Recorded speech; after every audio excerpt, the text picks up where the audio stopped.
I had to ask myself, am I okay with the possibility that this is a lie?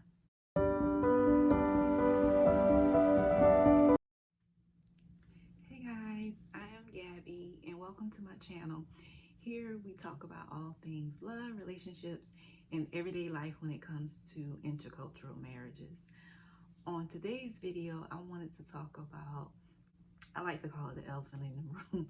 A lot of people question whether, there's always the question of whenever you tell someone you're dating someone who's from Africa or you're married to someone who's from Africa, people automatically, their mind automatically goes to, oh, he's using you for a green card. Oh, he's scamming you. Oh, he's not to be trusted. Oh, you must be wife number 3 or number 4. Are you okay with being wife number 3 or number 4? It's just always these negative connotations when it comes to African men or just foreigners in general being married to or dating American women. Now, I will preface this and say that yes, are there scammers? Yes. Are there African scammers? Yes. But there are scammers everywhere. There are scammers living next door to you. You can meet a guy in the grocery store, at the club, at the gas station, at your school, who could possibly be a liar, a scammer, a user, an abuser. So the main thing you need to do is try to find out what this person's true intentions are for you. That's for anybody across the board, period. Regardless of who they are, where they're from, and where you met this person. Obviously, if you meet someone online or someone far removed from you, yes, you need to do your due diligence and make sure. But again, you need to do this for any and everyone. You need to find out what their true intentions are. And the only way you're going to find that out is if you ask the right questions, you investigate in the right areas to find out, what this person's true intentions are. Yes, I must admit that I too have my own biases. If a friend were to come to me and tell me, they were dating an African, they want to marry African, I probably would say the same thing. Girl, is he trying to get a green card from you? Girl, is he scamming you? I fell victim to that too.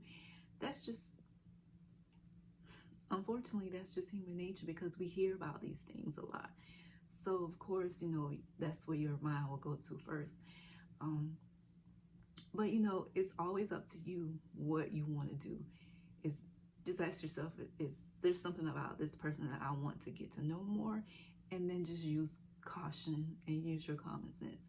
So you need to ask the right questions. You need to protect yourself. So number one is when you first meet someone, you don't give out pertinent information that they can use against you or something like that. That's just common sense. You're meeting someone, you don't let them come over to your house if this is someone who's in the vicinity to be able to come visit you. You don't give out, if it's online, you don't give out pertinent information that they can use against you. And definitely too, you don't give out money, no matter how sad the story sounds. There are red flags that are blatantly blinking, waving in your face.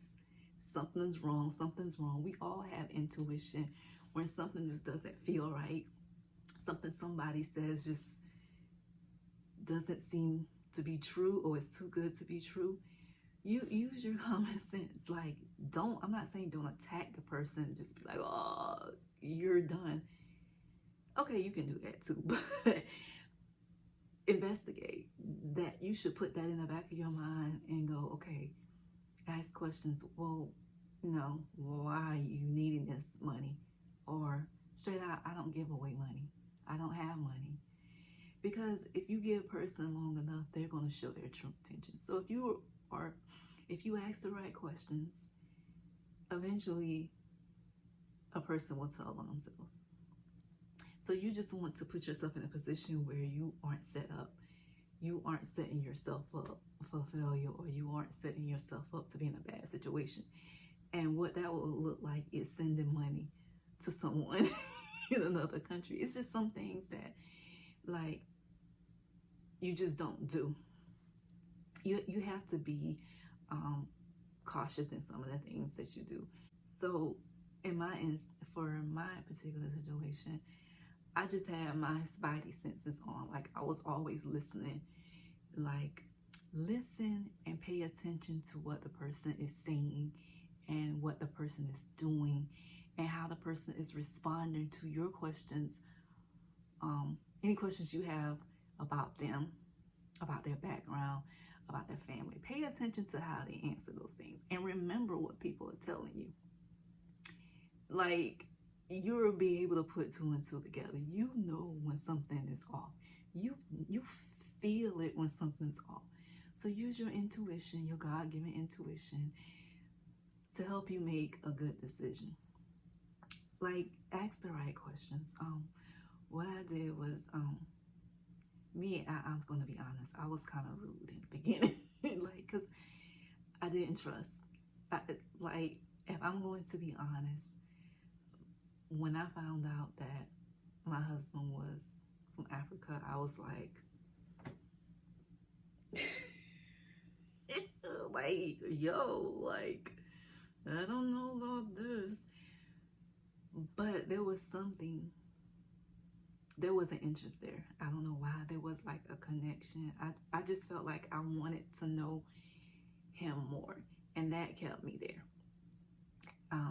I enjoyed our conversations.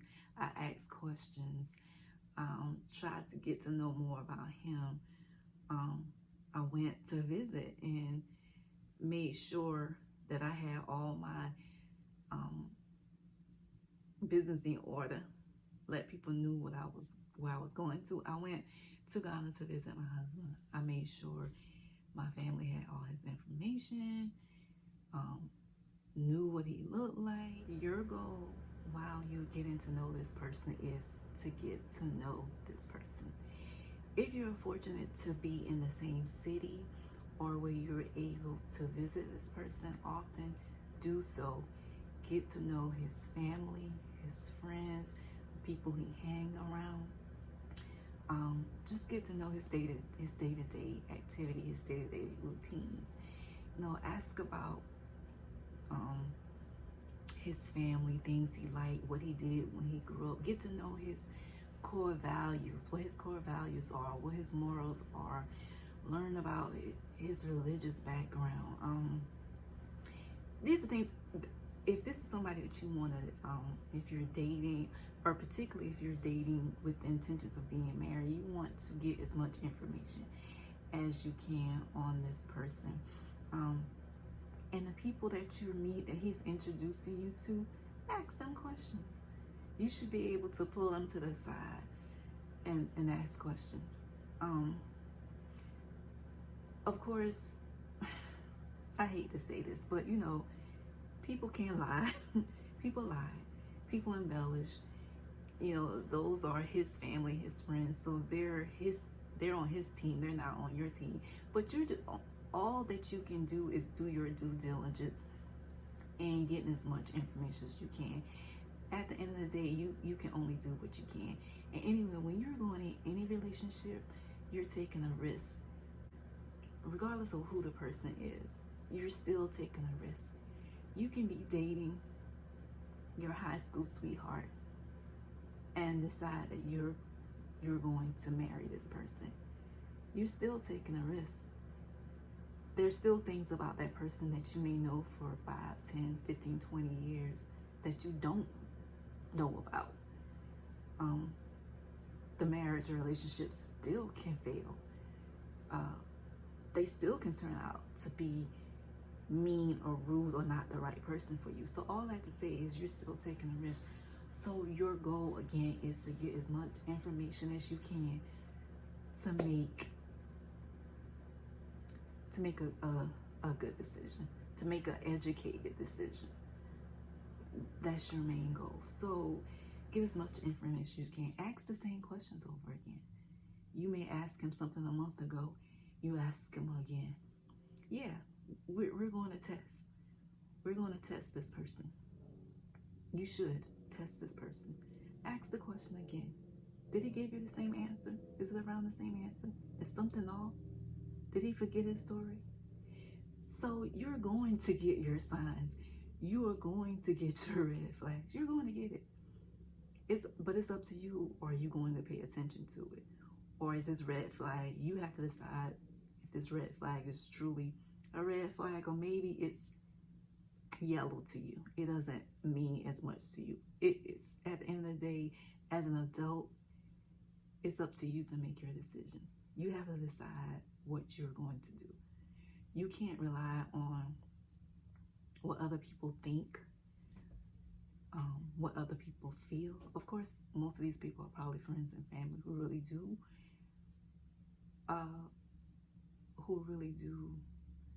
want to protect you. But at the end of the day, you have to make that decision for yourself.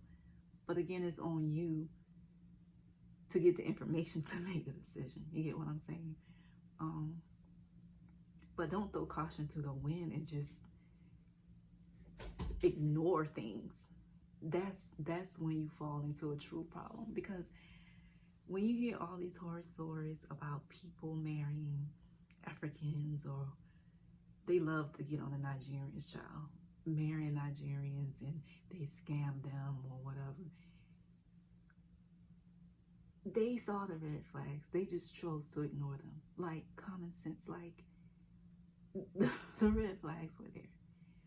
Like, I'm not trying to be mean. I'm not trying to be insensitive.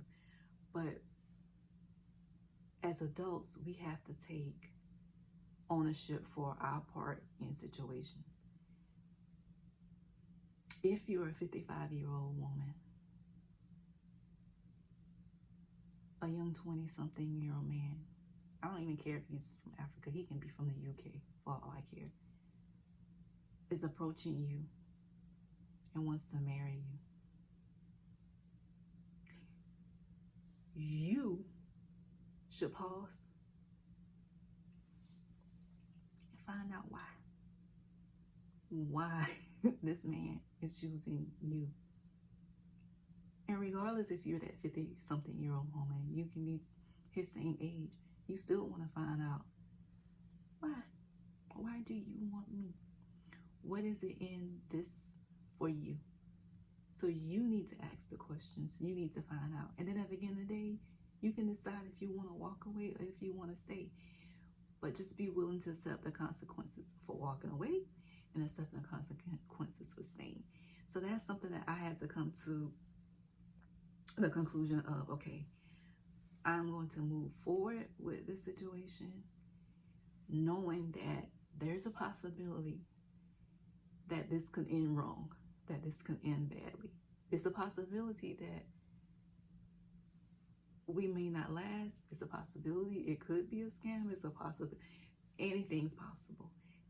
I had to ask myself, am I okay with the possibility that this is a lie?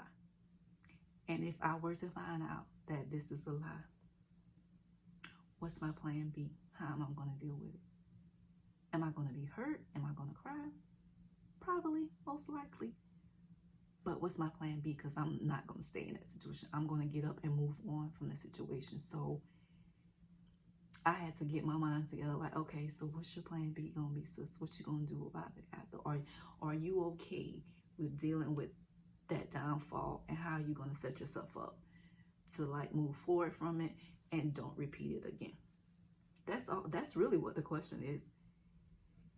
Are you okay with the possibility that this is fake? And if you are, how are you going to deal with it so that you can move forward? Are you willing to take that risk or not? That's the question you have to ask. And then while you're going through the process, you're trying to find out, is this real? So you have to ask the right questions. You have to pay attention to the red flags. You have to be honest with yourself. Don't be in a cloud. That's something that I just said, okay, I'm going to pay attention to everything. I'm going to ask questions. Okay, I'm okay if this falls apart, but this is what I'm going to do if it falls apart. I know it's probably going to hurt my little feelings, but I'm going to dust myself off and I'm going to move forward, because guess what? That's what I do. So it's all about making decisions and being able to deal with the consequences of whatever decisions you make. Because at the end of the day, we're all taking chances and risks in this life. We really are. So thank you for staying with this rambling. I don't even know if I really answered any questions, but that's my response. If you have any questions that you would like to ask me, if you feel as though you didn't really get as much information as you'd like, or you just have questions in general, leave them in the comments below and I will try to respond to them as quick as I can. I hope you come back to another video when I upload it. So click the subscribe button, click the notification bell so you'll get that update. Hopefully in the next video, my husband's been kind of busy. We can do our little video thing together so you can get to meet us. And it's been nice talking to you guys, and I will see you in the next video.